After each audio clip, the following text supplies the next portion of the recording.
Syedar Alun, lemang menjadi salah satu panganan berbuka puasa yang laris manis terjual selama bulan suci Ramadan.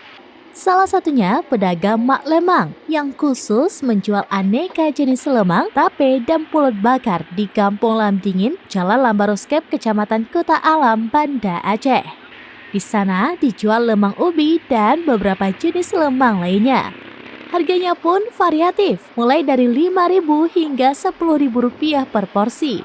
Paling tinggi dijual di harga Rp50.000 tergantung besar lemangnya.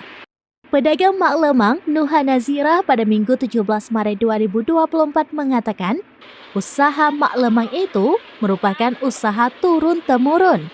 Dia merupakan generasi ketiga yang berjualan lemang tersebut. Nuha merupakan cucu dari pemilik Mak Lemang. Mereka sudah berjualan lemang di kawasan tersebut sejak sebelum tsunami 2004 lalu.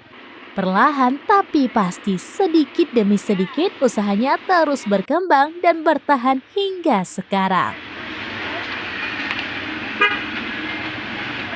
Dari Banda Aceh, Indra Wijaya, serambinews.com. Download Tribun X sekarang, menghadirkan lokal menjadi Indonesia.